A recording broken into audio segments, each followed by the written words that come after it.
सतपाल जी पंजाब की गूंज नहीं की जाए। हाँ, थैंक यू जी दीपक जी, बहुत मेहरबानी। सारे श्रोते दर्शकों ਨੂੰ ਸਤਿ ਸ਼੍ਰੀ ਅਕਾਲ। और पता लगा है कि देखो ਜਿਹੜਾ ਵੀਜ਼ੇ ਦਾ ਇਸ਼ੂ ਆ ਮਤਲਬ ਹੁਣ ਜਿਹੜਾ ਵੀਜ਼ਾ ਬੰਦ ਕਰ ਦਿੱਤਾ ਗਿਆ ਹੈ ਭਾਰਤ ਸਰਕਾਰ ਵੱਲੋਂ, ਉਹ ਜਿਹੜਾ ਇਸ਼ੂ ਆ ਉਹਦੇ ਬਾਰੇ ਹੁਣ ਤੱਕ ਤੇ ਚਲੋ ਇਹ ਸੀ ਕਿ ਸਾਨੂੰ ਸਾਰਿਆਂ ਨੂੰ ਇਹ ਆਸ ਸੀਗੀ ਕਿ ਸ਼ਾਇਦ ਇਹਨੂੰ ਮੁੜ ਕੇ ਚਾਲੂ ਕਰ ਦਿੱਤਾ ਜਾਏਗਾ ਔਰ ਸ਼ਾਇਦ ਦੋਹਾਂ ਮੁਲਕਾਂ ਦੇ ਵਿੱਚ ਜਾਂ ਦੋਹਾਂ ਮੁਲਕਾਂ 'ਚ ਨਾ ਵੀ ਕੋਈ ਗੱਲਬਾਤ ਹੋਵੇ ਤੇ ਘੱਟੋ ਘੱਟ ਹੈ ਜੀ ਭਾਰਤ ਵੱਲੋਂ ਆਮ ਲੋਕਾਂ ਦੀ ਜਿਹੜੀ ਸਹੂਲਤ ਹੈ ਉਹਨੂੰ ਮੱਦੇਨਜ਼ਰ ਰੱਖਦੇ ਇਹਦੇ ਬਾਰੇ ਕੁਝ ਕੀਤਾ ਜਾਏਗਾ। ਲੇਕਿਨ ਹੁਣ ਜਿਹੜੀ ਲੇਟ ਖਬਰ ਮਿਲੀ ਆ ਉਹਦੇ ਬਾਰੇ ਪਤਾ ਲੱਗਾ ਹੈ ਕਿ ਕੌਂਸਲੇਟ ਜਨਰਲ ਆਫਿਸ ਵਿੱਚ ਜਿਹੜੇ ਸਾਨੂੰ ਐਮਰਜੈਂਸੀ ਵੀਜ਼ੇ ਦਿੱਤੇ ਜਾਂਦੇ ਸਨ ਜੇ ਕਿਸੇ ਨੇ ਕਿਤੇ ਜਾਣਾ ਹੁੰਦਾ ਸੀ ਜੀ ਮਤਲਬ ਕੋਈ ਖੁਸ਼ੀ ਜਾਂ ਗਮੀ ਦੀ ਕੋਈ ਗੱਲਬਾਤ ਹੋ ਜਾਏ ਤੇ ਉਹ ਵੀ ਬੰਦ ਕਰ ਦਿੱਤੇ ਗਏ ਨੇ। ਇਹਦੇ ਬਾਰੇ ਥੋੜੀ ਜਿਹੀ ਡਿਸਕਸ਼ਨ ਮੈਂ ਤੁਹਾਡੇ ਨਾਲ ਕਰਨਾ ਚਾਹੁੰਦਾ। ਪ੍ਰਤੀਕਰਮ ਤੇ ਮੈਨੂੰ ਪਤਾ ਕਿ ਤਕਰੀਬਨ ਇਹੋ ਜਿਹਾ ਹੋ ਰਿਹਾ ਕਿ ਦਿਸ ਇਜ਼ ਅਨਦਰ ਸੈਡ ਗੱਲ। What do you think? ਹਾਂ ਬਿਲਕੁਲ ਜੀ, ਆਪਾਂ ਦੇਖਦੇ ਹਾਂ ਕੁਲਦੀਪ ਜੀ ਕਿ ਆਪਣਾ ਜਿਹੜਾ ਪਰਿਵਾਰਾਂ ਦਾ, ਫੈਮਲੀਜ਼ ਦਾ, ਖਾਨਦਾਨਾਂ ਦਾ ਸੰਪਰਕ ਹੈ ਪੰਜਾਬ ਭਾਰਤ ਦੇ ਨਾਲ ਲੋਕਾਂ ਦਾ ਜੁੜਿਆ ਹੋਇਆ ਤੇ ਪੀਪਲ ਟੂ ਪੀਪਲ ਜਿਹੜੀਆਂ ਇਹ ਟਾਈਜ਼ ਸੀਗੀਆਂ ਗਵਰਨਮੈਂਟਸ ਦੇ ਵੱਲੋਂ ਬਹੁਤ ਆਪਣੇ ਤਰੀਕੇ ਦੇ ਨਾਲ ਜਿਹੜੀਆਂ ਪ੍ਰਚਾਰੀਆਂ ਵੀ ਜਾਂਦੀਆਂ ਸੀਗੀਆਂ ਵੀ ਕੈਨੇਡਾ ਦੇ ਇੰਨੇ ਭਾਰਤ ਨਾਲ ਡੂੰਘੇ ਰਿਸ਼ਤੇ ਆ, ਪਰ ਹੁਣ ਇਹ ਰਿਸ਼ਤੇ ਜਦੋਂ ਖਰਾਬ ਹੋਏ ਆ ਤੇ ਉਹਦੇ ਵਿੱਚ ਇਹ ਜਿਹੜੇ ਪੀਪਲ ਟੂ ਪੀਪਲ ਟਾਈਜ਼ ਆ ਵੀ ਲੋਕਾਂ ਤੋਂ ਲੋਕਾਂ ਤੱਕ ਦਾ ਜਿਹੜਾ ਸੰਪਰਕ ਆ ਉਹ ਵੀ ਟੁੱਟਦਾ ਨਜ਼ਰ ਆ ਰਿਹਾ ਕਿਉਂਕਿ ਵੀਜ਼ੇ ਜਿਹੜੇ ਇਹ ਕੈਂਸਲ ਜਾਂ ਕਹਿ ਲਓ ਬੰਦ ਹੋਣ ਦੇ ਨਾਲ ਕੈਂਸਲ ਤਾਂ ਕੋਵਿਡ ਦੇ ਵਿੱਚ ਹੋਏ ਸੀ, ਪਰ ਕੋਵਿਡ ਦੀ ਸਿਚੁਏਸ਼ਨ ਲੰਘਣ ਤੋਂ ਬਾਅਦ ਜੋ ਕੁਦਰਤੀ ਆਫਤ ਸੀ ਫਿਰ ਇਹ ਦਸੰਬਰ 2022 ਦੇ ਵਿੱਚ ਹੀ ਵੀਜ਼ਾ ਜਿਹੜਾ ਆਨਲਾਈਨ ਹਜੇ ਖੁੱਲਿਆ ਸੀਗਾ ਤੇ ਹੁਣ ਤੁਸੀਂ ਦੇਖੋ ਕਿ ਇਹ ਸਿਚੁਏਸ਼ਨ ਬਣਨ ਤੋਂ ਬਾਅਦ ਜਦੋਂ 21 ਦਸੰਬਰ ਨੂੰ ਬੰਦ ਹੋਇਆ ਹੈ ਤੇ ਉਸ ਤੋਂ ਬਾਅਦ ਹੁਣ ਭਾਰਤ ਨੂੰ 166 ਦੇਸ਼ਾਂ ਦੀ ਜਿਹੜੀ ਉਹ ਲਿਸਟ ਆ ਉਹਨਾਂ ਦੀ ਆਨਲਾਈਨ ਵੀਜ਼ਾ ਦੀ ਉਹਦੇ ਵਿੱਚੋਂ ਕੈਨੇਡਾ ਨੂੰ ਕੱਢ ਵੀ ਦਿੱਤਾ ਗਿਆ ਤੇ ਇਦਾਂ ਹੀ ਫਿਰ ਕਰਕੇ ਹੁਣ ਜਾਣੀ ਆਪਾਂ ਦੇਖ ਰਹੇ ਸੀ ਕਿ ਲੋਕਾਂ ਦੇ ਮਨ 'ਚ ਕਨਫਿਊਜ਼ਨ ਸੀ ਵੀ ਜੇ ਚਲੋ ਰੈਗੂਲਰ ਵੀਜ਼ਾ ਨਹੀਂ ਮਿਲਦਾ, ਆਨਲਾਈਨ ਨਹੀਂ ਮਿਲਦਾ ਤੇ ਅਸੀਂ ਐਮਰਜੈਂਸੀ ਵੀਜ਼ਾ ਲੈ ਕੇ ਆਪਣੇ ਪਿੱਛੇ ਪਰਿਵਾਰ ਦੇ ਵਿੱਚ ਕੋਈ ਅਕਾਲ ਚਲਾਣਾ ਕਰ ਗਿਆ ਜਾਂ ਕੋਈ ਅਦਰਵਾਈਜ਼ ਕੋਈ ਸਿੱਖ ਨੇ ਵੀ ਉਹਨਾਂ ਨੂੰ ਮਿਲਣਾ ਚਾਹੀਏ ਤੇ ਫਿਰ ਪਤਾ ਲੱਗਾ ਵੀ ਉਹਨਾਂ ਨੇ ਐਮਰਜੈਂਸੀ ਵੀਜ਼ਾ ਵੀ ਜਿਹੜਾ ਬੰਦ ਕੀਤਾ ਹੋਇਆ ਸੋ ਕੁੱਲ ਮਿਲਾ ਕੇ ਇਹ ਸਿੱਟਾ ਨਿਕਲਿਆ ਤੇ ਹਰ ਤਰ੍ਹਾਂ ਦਾ ਦੀਪਕ ਜੀ ਜਿਹੜਾ ਟੈਂਪੋਰੇਰੀ ਵੀਜ਼ਾ ਕੈਨੇਡੀਅਨ ਸਿਟੀਜ਼ਨ ਵਾਸਤੇ ਉਹ ਹੁਣ ਨਵਾਂ ਅਪਲਾਈ ਨਹੀਂ ਹੋ ਸਕਦਾ। ਜਿਹੜਾ ਆਲਰੇਡੀ ਇਸ਼ੂ ਹੋਇਆ ਪਾਸਪੋਰਟਸ ਦੇ ਵਿੱਚ ਵੀਜ਼ਾ ਹੈ ਜਾਂ ਫਿਰ ਉਹ ਆਨਲਾਈਨ ਵੀ ਲਿਆ ਹੋਇਆ ਉਹ ਤਾਂ ਵੈਲਿਡ ਰਹੇਗਾ ਜਿੰਨੀ ਵੀ ਉਹਦੀ ਮਿਆਦ ਹੈਗੀ ਆ ਤੇ ਇਹਦੇ ਨਾਲ ਹੀ ਜਿਹੜੀ OCI ਆ ਉਹ ਬਕਾਇਦਾ ਤੌਰ ਤੇ ਸਟੇਟਸ ਆ ਉਹ ਚੱਲਦਾ ਰਹੇਗਾ, ਉਸ ਦੇ ਵਿੱਚ ਵੀ ਕੋਈ ਰੁਕਾਵਟ ਨਹੀਂ। ਪਰ ਸਿਚੁਏਸ਼ਨ ਜਿਹੜੀ ਆ ਕੁੱਲ ਮਿਲਾ ਕੇ ਹੁਣ ਇਹੋ ਜਿਹੀਆਂ ਇੰਡੀਕੇਸ਼ਨਸ ਮਿਲ ਰਹੀਆਂ ਵੀ ਕੋਵਿਡ ਤੋਂ ਬਾਅਦ ਵੀਜ਼ਾ ਖੁੱਲ ਗਿਆ ਸੀਗਾ, ਹੁਣ ਸ਼ਾਇਦ ਦੁਬਾਰਾ ਖੁਲਾਉਣਾ ਇੰਨੀ ਛੇਤੀ ਉਹ ਸੰਭਵ ਨਾ ਹੋ ਸਕੇ। ਰਾਦਰ ਲੇਕਿਨ ਕਿ ਲੋਕਾਂ ਦੇ ਰਾਹਾਂ 'ਚ ਹੋਰ ਜ਼ਿਆਦਾ ਪੱਥਰ ਰੱਖਣ ਦੀਆਂ ਕੁਝ ਸਕੀਮਾਂ ਬਣ ਰਹੀਆਂ ਹੋ ਸਕਦੀਆਂ ਵੀ ਜੇ ਵੀਜ਼ਾ ਖੋਲਿਆ ਵੀ ਤੇ ਬਹੁਤ ਥੋੜੀ ਮਿਆਦ ਦਾ ਦੇਣਾ ਆ ਵੀ ਜੇ 10 ਦਿਨਾਂ ਲਈ ਜਾਣਾ ਤੇ ਲਓ ਜੀ 10 ਦਿਨਾਂ ਦਾ ਵੀਜ਼ਾ, ਇਹਦੇ ਨਾਲ ਹੀ ਫਿਰ ਉਹ ਵੀਜ਼ਾ ਜੇ ਅਪਲਾਈ ਕੋਈ ਕਰੂਗਾ ਤੇ ਅਪਲਾਈ ਕਰਨ ਤੋਂ ਬਾਅਦ ਉਹਦੀਆਂ ਵੈਰੀਫਿਕੇਸ਼ਨ ਹੀ ਪਿੰਡ ਤੱਕ ਸ਼ਹਿਰਾਂ ਤੱਕ ਭੇਜੀਆਂ ਜਾਣਗੀਆਂ ਜਿਹਨੂੰ ਕਾਉਂਸਲਰ ਸਰਪੰਚਾਂ ਤੋਂ ਤਸਦੀਕ ਕਰਾ ਕੇ ਪੁਲਿਸਾਂ ਤੋਂ ਵੀ ਇਹ ਬੰਦਾ ਠੀਕ ਹੈ ਜੀ ਵੀ ਸਾਨੂੰ ਇੱਥੇ ਪਿੰਡ ਦੇ ਵਿੱਚ ਇਹਦੇ ਆਉਣ ਤੇ ਕੋਈ ਇਤਰਾਜ਼ ਨਹੀਂ ਹੈ। ਇਸ ਤਰ੍ਹਾਂ ਦੇ ਜਾਣੀ ਕਿ ਚੱਕਰਾਂ ਦੇ ਵਿੱਚ ਲੋਕਾਂ ਨੂੰ ਪਾਏ ਜਾਣ ਦੀ ਸੰਭਾਵਨਾ ਜਿਹੜੀ ਉਹ ਬਣਦੀ ਜਾ ਰਹੀ ਹੈ ਜੀ। ਅਸਲ ਦੇ ਵਿੱਚ ਇਹ ਹੈ ਕਿ ਇਹਦੇ ਬਾਰੇ ਮੈਨੂੰ ਜਿਹੜੀ ਹਰ ਵੇਲੇ ਅਫਸੋਸ ਹੁੰਦਾ ਕਿ ਸਾਡੇ ਇੱਥੇ ਕੋਈ ਇਹੋ ਜਿਹੀ ਲੀਡਰਸ਼ਿਪ ਨਹੀਂ ਜਿਹਦੇ ਬਾਰੇ ਇਹਦੇ ਬਾਰੇ ਇਹੋ ਜਿਹੀ ਗੱਲ ਵੀ ਕਰ ਸਕੇ ਕਿ ਅਸਲ ਦੇ ਵਿੱਚ ਮੈਂ ਸੋਚਦਾ ਸੀਗਾ ਕਿ ਜੇ ਫਰਜ਼ ਕੀਤਾ ਹੁਣ ਤੱਕ ਜਿਹੜਾ ਵੀਜ਼ਾ ਇਹ ਕੈਂਸਲ ਕੀਤਾ ਗਿਆ ਇਹਦੇ ਨਾਲ ਬਹੁਤ ਥੋੜੇ ਲੋਕਾਂ ਨੂੰ ਫਰਕ ਪਏਗਾ ਕਿਉਂਕਿ ਬਹੁਤ ਸਾਰੇ ਲੋਕਾਂ ਕੋਲ OCI ਤੇ ਬਹੁਤ ਸਾਰੇ ਲੋਕਾਂ ਨੇ ਕੋਈ ਘੱਟੋ ਘੱਟ 3-4 ਸਾਲ ਦੇ ਵੀਜ਼ੇ ਲਏ ਹੋਏ ਨੇ ਜਿਹੜੇ 3-4 ਸਾਲ 5 ਸਾਲ ਦੇ ਵੀਜ਼ੇ ਇਹਨਾਂ ਦੇ ਉੱਤੇ ਤਾਂ ਮੇਰਾ ਖਿਆਲ ਕੋਈ ਅਸਰ ਨਹੀਂ ਹੈ ਨਾ। ਹਾਂਜੀ, ਜਿਹੜੇ ਵੀਜ਼ਾਸ ਵੈਲਿਡ ਆ ਉਹਨਾਂ ਤੇ ਅਸਰ ਨਹੀਂ ਤੇ OCI ਤੇ ਹਜੇ ਅਸਰ ਨਹੀਂ, ਪਰ ਕੁੱਲ ਮਿਲਾ ਕੇ ਇਹ ਹੈ ਜੀ ਵੀ ਬਹੁਤ ਥੋੜੇ ਲੋਕ ਆ ਜਿਨ੍ਹਾਂ ਕੋਲ OCI ਆ। ਇਹ ਪਿੱਛੇ ਅਸੀਂ ਕਾਫੀ ਯਤਨ ਕੀਤਾ ਸੀ ਵੀ OCI ਅਪਲਾਈ ਕਰਨੀ ਚਾਹੀਦੀ ਆ ਵੀ ਅਸੀਂ ਵੀਜ਼ਾ ਦੇ ਚੱਕਰਾਂ ਚੋਂ ਨਿਕਲਦੇ ਕਿਉਂ ਨਹੀਂ, ਪਰ ਫਿਰ ਵੀ ਕੁੱਲ ਮਿਲਾ ਕੇ ਬਹੁਤ ਵੱਡੀ ਤਾਦਾਦ ਆ ਕੁਲਦੀਪ ਜੀ ਉਹਨਾਂ ਲੋਕਾਂ ਦੀ ਜਿਨ੍ਹਾਂ ਦੇ ਕੋਲ ਕੋਈ ਵੀ ਵੀਜ਼ਾ ਨਹੀਂ ਹੁੰਦਾ, ਉਹਨਾਂ ਨੇ ਭਾਰਤ ਜਾਣਾ ਹੋਵੇ ਤੇ ਹਰ ਵਾਰੀ ਉਹ ਵੀਜ਼ਾ ਨਵਾਂ ਅਪਲਾਈ ਕਰਦੇ ਆ। ਕੁੱਲ ਮਿਲਾ ਕੇ ਉਹਨਾਂ ਲਈ ਬੜਾ ਮੁਸ਼ਕਿਲ ਹੋਏਗਾ ਹੈ ਜੀ। ਔਰ ਦੂਜਾ ਇਹ ਹੈ ਕਿ ਸਤਪਾਲ ਜੀ ਮੈਂ ਸੋਚਦਾ ਕਿ ਮੈਂ ਮੇਰੇ ਕੁਝ ਇੱਕ ਰਿਸ਼ਤੇਦਾਰ ਜਿਹੜੇ ਇੰਡੀਆ ਗਏ ਹੋਏ ਨੇ ਉਹਨਾਂ ਨਾਲ ਮੇਰੀਆਂ ਗੱਲਾਂ ਬਾਤਾਂ ਹੋਈਆਂ, ਉਹਨਾਂ ਵੱਲੋਂ ਕਿਹਾ ਜਾ ਰਿਹਾ ਅਸਲ ਦੇ ਵਿੱਚ ਇੱਥੇ ਹੋਰ ਕੋਈ ਫਰਕ ਨਹੀਂ। ਮੈਂ ਕਿਹਾ ਕਿਵੇਂ ਤੁਸੀਂ ਮਹਿਸੂਸ ਕਰਦੇ ਹੋ ਦੂਸਰੇ ਲੋਕਾਂ ਨਾਲ ਗੱਲਬਾਤ ਕਰਕੇ? ਉਹ ਕਹਿੰਦੇ ਨੇ ਕਿ ਇੱਕ ਤਾਂ ਸਟੂਡੈਂਟ ਔਰ ਦੂਸਰੇ ਜਿਹੜੇ ਬਿਜ਼ਨਸ ਦੇ ਵਿੱਚ ਨੇ ਜਿਵੇਂ ਹੈ ਜੀ ਦੁਕਾਨਾਂ ਵਗੈਰਾ ਜਿੱਥੇ ਜਾ ਕੇ ਸ਼ਾਪਿੰਗ ਹੁੰਦੀ ਸੀ, ਬਹੁਤ ਸਾਰੇ ਉੱਥੇ ਜਿਹੜੇ ਜਿਹਨੂੰ ਅਸੀਂ ਮੈਰਿਜ ਪੈਲੇਸ ਕਹਿੰਦੇ ਹਾਂ ਉੱਥੇ ਹੈ ਜੀ ਅਤੇ ਉਹਨਾਂ ਦੇ ਵੱਲੋਂ ਬੜਾ ਫਿਕਰਮੰਦੀ ਦਾ ਇਜ਼ਹਾਰ ਕੀਤਾ ਜਾ ਰਿਹਾ ਕਿ ਸਾਡੇ ਤਾਂ ਇੱਥੇ ਬਿਜ਼ਨਸ ਬੰਦ ਹੋ ਜਾਣੇ ਔਰ ਇਸ ਤੋਂ ਇਲਾਵਾ ਹੋਟਲ ਵਗੈਰਾ ਵੀ ਹੈ ਜੀ। ਮੇਰੇ ਖਿਆਲ ਇਹਦਾ ਅਸਰ ਬਿਜ਼ਨਸ 'ਤੇ ਹੋਣ ਵਾਲਾ, ਬਾਕੀ ਲੋਕ ਤਾਂ ਕਿਸ ਤਰ੍ਹਾਂ ਐਡਜਸਟ ਕਰ ਲੈਂਦੇ ਆ। ਮੈਨੂੰ ਨਾ ਰਾਤੀ ਵੀ ਫੋਨ ਪੰਜਾਬ ਦੇ ਵਿੱਚ ਗੱਲ ਹੋ ਰਹੀ ਸੀ ਵੀ ਪੰਜਾਬ ਦੀ ਜਿਹੜੀ ਆਰਥਿਕਤਾ ਇਹ ਦਹਾਕਿਆਂ ਤੋਂ ਐਨਆਰਆਈਜ਼ ਕਰਕੇ ਵਿਦੇਸ਼ਾਂ 'ਚ ਰਹਿ ਰਹੇ ਪੰਜਾਬੀਆਂ ਕਰਕੇ ਧੜਕਦੀ ਸੀ।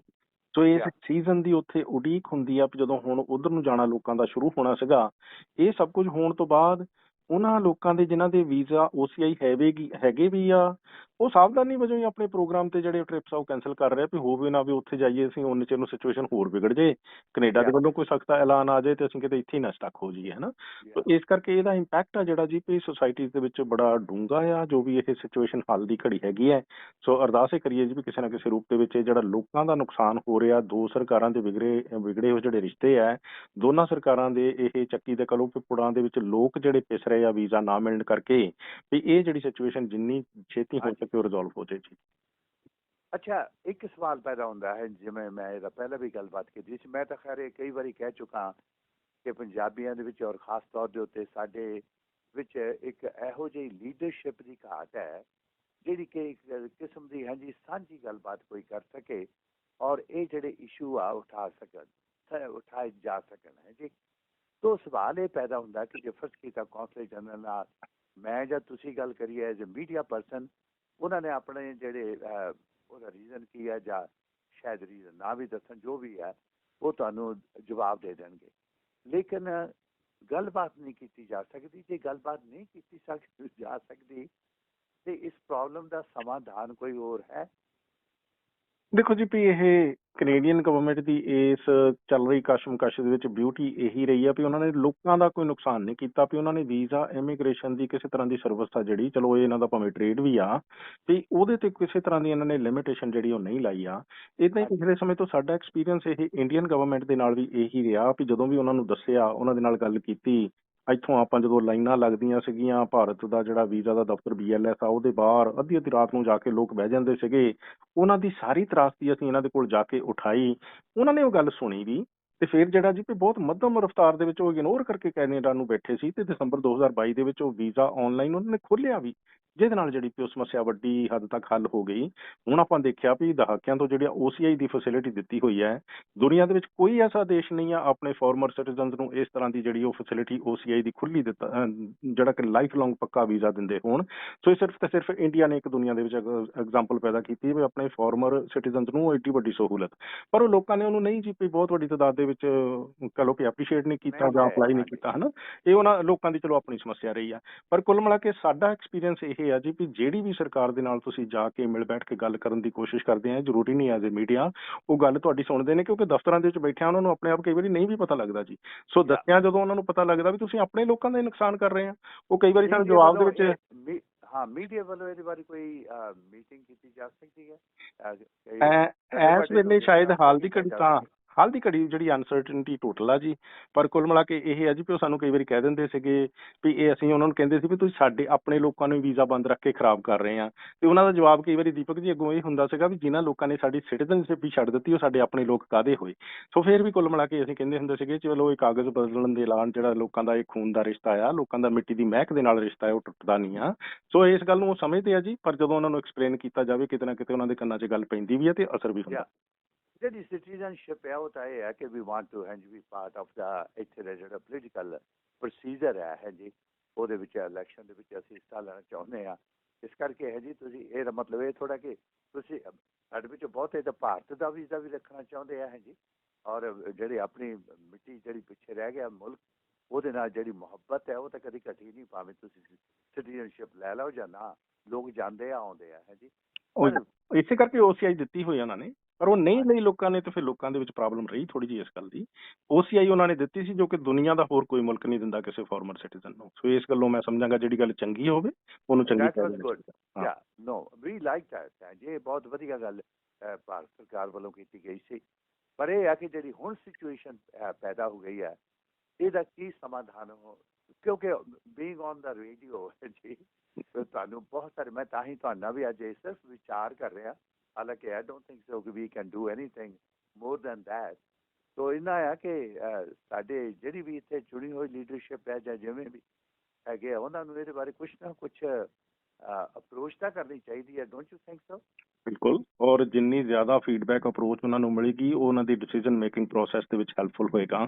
ਆਪਾਂ ਦੇਖਿਆ ਦੀਪਕ ਜੀ ਵੀ ਦੁਨੀਆ ਦੇ ਵਿੱਚ ਇਹ ਸੰਸਾਰ ਜੰਗਾਂ ਵੀ ਲੱਗੀਆਂ, ਐਟਮ ਬੰਬ ਵੀ ਇੱਕ ਦੂਜੇ ਤੇ ਸੁੱਟ ਕੇ ਦੇਖ ਲਏ, ਅਖੀਰ ਤੇ ਗੱਲਾਂ ਜਾ ਕੇ ਟੇਬਲ ਤੇ ਹੀ ਮੁੱਕੀਆਂ ਹਨਾ। ਤੋ ਇਹ ਦੈਟਸ ਗੱਲ ਰਾਈਟ। ਵੀ ਜੇ ਹਨਾ ਜੀ ਵੀ ਇਹ ਗੱਲ ਵੀ ਜੇ ਹੁਣ ਜਿੰਨੇ ਮਰਜ਼ੀ ਇੱਧਰ ਉੱਧਰ ਆਪਾਂ ਇੱਕ ਦੂਜੇ ਦੇ ਕੌਮਾਂ ਦੋਨੇ ਨੁਕਸਾਨ ਕਰ ਲੈਣ, ਪਰ ਕਿਤੇ ਨਾ ਕਿਤੇ ਜਾ ਕੇ ਟੇਬਲ ਤੇ ਗੱਲ ਜਿਹੜੀ ਆ ਉਹ ਮੁੱਕਣੀ ਆ। ਤੋ ਹੁਣ ਯਾ ਕੈਨੇਡੀਅਨ ਗਵਰਨਮੈਂਟ ਆਪਾਂ ਦੇਖ ਰਹੇ ਸੀ ਵੀ ਇਹਨਾਂ ਨੇ ਜਸਟਿਨ ਟਰੂਡੋ ਥੋੜੇ ਨਰਮ ਵੀ ਹੋਏ ਆ ਤੇ ਅਸੀਂ ਇੰਡੀਆ ਦੇ ਨਾਲ ਆਪਣੇ ਸੰਬੰਧ ਦਾ ਜੀ ਵੀ ਇਸ ਘਟਨਾ ਤੋਂ ਹਾਂ ਬਾਅਦ ਉਹਨਾਂ ਦਾ ਸੁਧਾਰਨਾ ਵੀ ਕੱਲ੍ਹ ਦਾ ਚਾਹੁੰਦੇ ਆ। ਬਿਆਨ ਸੀ ਜਸਟਨ ਟਰੂਡੋ ਦਾ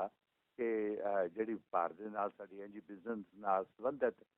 ਜੋ ਕੁਝ ਵੀ ਹੈ ਔਰ ਉਹਦੇ ਵਿੱਚ ਸਾਡੇ ਜਿਹੜੇ ਆਪਸੀ ਮਤਲਬ ਇਹ ਸੁਧਾਰ ਹੋਣਾ ਚਾਹੀਦਾ ਰਿਸ਼ਤਿਆਂ ਦੇ ਵਿੱਚ, ਉਹਨਾਂ ਨੇ ਇਹ ਗੱਲ ਕੱਲ ਕਹੀ ਹੈ। ਲੇਕਿਨ ਔਰ ਇਹਦਾ ਅਸਰ ਵੀ ਸ਼ਾਇਦ ਹੌਲੀ ਹੌਲੀ ਹੁਣ ਇਹਦਾ ਅਸਰ ਹੋਣਾ ਸ਼ੁਰੂ ਹੋਏਗਾ, ਪਰ ਲੱਗਦਾ ਆ ਵੀ ਇਹ ਦਿੱਲੀ ਤੋਂ ਇੰਡੀਆ ਤੋਂ ਹਾਲ ਦੀ ਘੜੀ ਜਿਹੜੀ ਟੋਨ ਆ ਉਹ ਕਾਫੀ ਚੇਂਜਡ ਆ ਕੈਨੇਡਾ ਦੇ ਬਾਰੇ 'ਚ। ਸੋ ਲੱਗ ਰਿਹਾ ਵੀ ਉਹ ਜਿਹੜਾ ਪਿਛਲੇ ਕਾਫੀ ਲੰਬੇ ਸਮੇਂ ਤੋਂ ਸੁਣ ਰਹੇ ਸੀ ਵੀ ਅਸੀਂ ਜਿਹੜਾ ਜੀ ਵੀ ਇੱਥੇ ਬੋਲਣ ਦੀ ਆਜ਼ਾਦੀ ਆ, ਉਹਦੇ ਵਿੱਚ ਆਪਣੇ ਆਪ ਨੂੰ ਥੋੜਾ ਜਿਹਾ ਕਿਤੇ ਕਿਤੇ ਸਨੱਬ ਹੋਇਆ ਮਹਿਸੂਸ ਕਰਦੇ ਸੀਗੇ। ਪਰ ਕੈਨੇਡੀਅਨ ਗਵਰਨਮੈਂਟ ਦਾ ਜਿਹੜਾ ਪ੍ਰਾਈਮ ਮਿਨਿਸਟਰ ਭਾਵੇਂ ਉਹ ਸਟੀਫਨ ਹਾਰਪਰ ਸੀ, ਹੁਣ ਜਸਟਨ ਟਰੂਡੋ ਸੀ, ਤੇ ਉਹਨਾਂ ਦੀ ਸਟੇਟਮੈਂਟ ਦੀ ਕੈਨੇਡਾ ਦੇ ਵਿੱਚ ਸ਼ਲਾਘਾ ਹੁੰਦੀ ਰਹੀ ਹੈ। ਇੰਡੀਆ ਵਾਲੇ ਆਪਣੇ ਆਪ ਨੂੰ ਜਿਹੜਾ ਜੀ ਵੀ ਸਮਝਦੇ ਰਹੇ ਵੀ ਸਾਨੂੰ ਦਬਾਇਆ ਜਾ ਰਿਹਾ, ਸਾਡੀ ਸੁਣੀ ਨਹੀਂ ਜਾ ਰਹੀ। ਪਰ ਹੁਣ ਆਹ ਜਿਹੜੀ ਘਟਨਾ ਵਾਪਰਨ ਤੋਂ ਬਾਅਦ ਲੱਗਦਾ ਆ ਵੀ ਉਹਨਾਂ ਨੇ ਕਿਤੇ ਨਾ ਕਿਤੇ ਹੁਣ ਸਾਰਾ ਜਿਹੜਾ ਆਪਣਾ ਗੁੱਸਾ ਆ ਇਸ ਤਰ੍ਹਾਂ ਦੇ ਆਪਣੇ ਜਿਹੜੇ ਡਿਸੀਜਨਸ ਬਣਾ ਕੇ ਉਹ ਕੱਢਣ ਦਾ ਹੀ ਫੈਸਲਾ ਕੀਤਾ ਹੋਇਆ ਜੀ। Yeah. All right ਜੀ, that's all we can talk about. I have another subject, ਲੇਕਿਨ ਇਹਦੇ ਉੱਤੇ ਕਾਫੀ ਲੰਬੀ ਚੌੜੀ ਗੱਲਬਾਤ ਹੋ ਗਈ ਆ। ਮੇਰਾ ਖਿਆਲ ਹੈ ਕਿ ਅਸੀਂ ਜਿਹੜੀ ਆਪਣੀ ਪੰਜਾਬੀ ਕਮਿਊਨਿਟੀ ਹੈ ਉਹਨੂੰ ਬਸ ਇਹੀ ਕਹਿਣਾ ਚਾਹੁੰਦੇ ਹਾਂ ਕਿ ਇਹਦੇ ਬਾਰੇ ਕੋਸ਼ਿਸ਼ਾਂ ਜ਼ਰੂਰ ਕੀਤੀਆਂ ਜਾਣੀਆਂ ਚਾਹੀਦੀਆਂ ਹੈ ਜੀ, ਜੇ ਲੋਕਾਂ ਨੂੰ ਇਹ ਤੰਗੀ ਆ ਰਹੀ ਹੈ ਪਰ ਇਹ ਹੋ ਕਿਵੇਂ ਸਕਦੀ ਆ, ਇਹ ਸਭ ਤੋਂ ਵੱਡਾ ਸਵਾਲ। ਦੇਖੋ ਜੀ ਵੀ ਇਹਦੇ ਬਾਰੇ ਜ਼ਰੂਰ ਗੈਰ ਗੰਭੀਰ ਵਿਚਾਰ ਪਹਿਲਾਂ ਕਮਿਊਨਿਟੀ ਦੇ ਵਿੱਚ ਕਰਕੇ, ਸਾਰੀ ਇੰਡੀਅਨ ਕਮਿਊਨਿਟੀ, ਕਿਉਂਕਿ ਇਕੱਲਾ ਪੰਜਾਬ ਹੀ ਨਹੀਂ ਹੈ, ਹਰਿਆਣਾ ਵੀ ਹੈ, ਯੂਪੀ ਵੀ ਹੈ, ਗੁਜਰਾਤ ਤੋਂ ਕਿੰਨੀ ਵੱਡੀ ਕਮਿਊਨਿਟੀ Yeah. ਉੱਥੇ ਹੈ, ਹੋਰ ਭਾਰਤ ਦੇ ਪ੍ਰਾਂਤਾਂ ਤੋਂ, ਸਾਰਿਆਂ ਨੂੰ ਮਿਲ ਜੁਲ ਕੇ ਇਹ ਫੀਡਬੈਕ ਗਵਰਨਮੈਂਟ ਨੂੰ ਦੇਣੀ ਚਾਹੀਦੀ ਆ ਵੀ ਡਿਪਲੋਮੈਟਿਕ ਲੈਵਲ ਤੇ ਸਰਕਾਰੀ ਪੱਧਰ ਤੇ ਜਿਸ ਵੀ ਤਰੀਕੇ ਦੇ ਨਾਲ ਤੁਸੀਂ ਇਸ ਇਸ਼ੂ ਨੂੰ ਨਜਿੱਠਣਾ, ਪਰ ਸਾਨੂੰ ਲੋਕਾਂ ਨੂੰ ਵਿੱਚ ਨਾ ਪਿਸਣ ਦਿਓ, ਲੋਕਾਂ ਦੀ ਪਿਸਾਈ ਜਿਹੜੀ ਆ ਉਹ ਬੰਦ ਕਰੋ, ਲੋਕਾਂ ਦੀ ਆਵਾਜਾਈ ਖੋਲੋ ਜੀ। ਇਹ ਜ਼ਰੂਰ ਉਹਨਾਂ ਤੱਕ ਸੰਦੇਸ਼ ਜਾਣਾ ਚਾਹੀਦਾ ਜੀ। Okay, I hope actually they are listening and they will do something. ਅਸੀਂ ਦੇ ਜੀ ਕੀ ਕਹਿੰਦੇ ਹੁੰਦੇ ਕਿ ਚਾਹੁੰਦੇ ਆ ਕਿ ਦੋਹਾਂ ਮੁਲਕਾਂ ਦੇ ਜਿਹੜੇ ਇਸ਼ੂ ਆ ਜੀ, ਉਹ ਜਿਵੇਂ ਆਪਾਂ ਪਹਿਲਾਂ ਗੱਲ ਕਰ ਚੁੱਕੇ ਹਾਂ ਕਿ ਉਹ ਟੇਬਲ ਦੇ ਉੱਤੇ ਬੈਠ ਕੇ ਹੀ ਤੁਸੀਂ ਸੁਲਝਾ ਸਕਦੇ ਹੋ। ਇੱਦਾਂ ਜੇ ਅੜੀ ਹੋਈ ਰਹੀ ਤੇ ਉਹਦੇ ਨਾਲ ਜਿਹੜੇ ਵੱਡੇ ਪੋਲੀਟੀਸ਼ੀਅਨ ਉਹਨਾਂ ਨੂੰ ਕੁਝ ਨਹੀਂ ਹੋਣਾ, ਲੇਕਿਨ ਅਸੀਂ ਆਮ ਲੋਕ ਜਿਹੜੇ ਆ ਉਹਨਾਂ ਨੂੰ ਜਿਹੜਾ ਬਹੁਤ ਨੁਕਸਾਨ ਹੋ ਰਿਹਾ। ਕਿਉਂਕਿ ਦੀਪਕ ਜੀ ਜੇ ਆਪਾਂ ਦੇਖੀਏ ਨਾ ਡਿਸੀਜਨ ਕੈਨੇਡੀਅਨ ਗਵਰਨਮੈਂਟ ਨੇ ਪਹਿਲਾਂ ਜਿਹੜਾ ਜੀ ਵੀ ਫ੍ਰੀ ਟ੍ਰੇਡ ਤੇ ਗੱਲ ਚੱਲ ਰਹੀ ਸੀ, ਉਹ ਪ੍ਰਾਈਮ ਮਿਨਿਸਟਰ ਨੇ ਜਾਣ ਤੋਂ ਪਹਿਲਾਂ ਰੋਕ ਦਿੱਤੀ, ਫਿਰ ਉਹ ਆਪ ਗਏ, ਉੱਥੋਂ ਜੋ ਕੁਝ ਹੋਇਆ ਆਪਾਂ ਨੂੰ ਪਤਾ ਹੈ। ਫਿਰ ਉਸ ਤੋਂ ਬਾਅਦ ਜਿਹੜਾ ਟ੍ਰੇਡ ਡੈਲੀਗੇਸ਼ਨ ਇੱਥੋਂ ਜਾਣਾ ਸੀ 9 ਅਕਤੂਬਰ ਦੀ ਮੀਟਿੰਗ ਬੰਬੇ ਦੇ ਵਿੱਚ, ਉਹ ਕੈਂਸਲ ਕੀਤੀ ਗਈ। ਉਸ ਤੋਂ ਬਾਅਦ ਇੰਡੀਆ ਦਾ ਡਿਪਲੋਮੈਟ ਕੱਢਿਆ ਗਿਆ। ਸੋ ਕੈਨੇਡੀਅਨ ਗਵਰਨਮੈਂਟ ਦੇ ਡਿਸੀਜਨਸ ਤੋਂ ਇਹ ਲੱਗਦਾ ਵੀ ਉਹਨਾਂ ਨੇ ਕਿਸੇ ਲੋਕਾਂ ਨੂੰ ਤੰਗ ਨਹੀਂ ਕੀਤਾ ਇਸ ਵਿਵਾਦ ਦੇ ਵਿੱਚ, ਪਰ ਇੰਡੀਅਨ ਗਵਰਨਮੈਂਟ ਨੇ ਕੈਨੇਡੀਅਨ ਡਿਪਲੋਮੈਟ ਕੱਢਿਆ, ਨਾਲ ਜਿਹੜੇ ਇੰਡੀਅਨ ਸਾਡੇ ਓਰੀਜਨ ਦੇ ਲੋਕਾਂ ਦਾ ਵੀਜ਼ਾ ਬੰਦ ਕਰ ਦਿੱਤਾ। ਇਹਦੇ ਨਾਲ ਸਾਡੇ ਲੋਕ ਪਿਛਣੇ ਸ਼ੁਰੂ ਹੋ ਗਏ। ਸੋ ਇਹ ਡਿਸੀਜਨ ਮੈਂ ਸਮਝਦਾ ਜੀ ਵੀ ਨਹੀਂ ਠੀਕ ਸੀਗਾ, ਜਿਹਦੇ ਵਿੱਚ ਲੋਕਾਂ ਨੂੰ ਤੰਗ ਕੀਤਾ ਜਾ ਰਿਹਾ। ਗਵਰਨਮੈਂਟ ਲੈਵਲ ਤੇ ਆਪਣੀ ਜਿਹੜੀ ਕੰਟਰੋਵਰਸੀ ਆ, ਜੋ ਵੀ ਉਹਨਾਂ ਦੇ ਇਤਰਾਜ਼ ਆ, ਉਹ ਜ਼ਰੂਰ ਉਠਾ ਕੇ ਉਹਨਾਂ ਦਾ ਹੱਲ ਲੱਭ ਲੈਣ, ਪਰ ਜਿਹੜੇ ਲੋਕ ਆ ਉਹਨਾਂ ਨੂੰ ਖੱਜਲ ਨਹੀਂ ਕੀਤਾ ਜਾਣਾ ਚਾਹੀਦਾ ਜੀ। ਓਕੇ ਜੀ, that's all we can say. Media ਜਿਹੜਾ ਹੈ ਕਿ ਕੁਝ ਜਿਹੜੇ ਲੋਕਾਂ ਦੇ ਦਰਦ ਦੁੱਖ ਨੇ ਜਾਂ ਪ੍ਰੋਬਲਮ ਨੇ, ਅਸੀਂ ਉਹਨਾਂ ਨੂੰ ਜੀ ਸਾਹਮਣੇ ਲਿਆ ਸਕਦੇ ਹਾਂ। And that's what we are trying to do and I hope something positive will happen. Thank you, Ji. Thank you, Ji.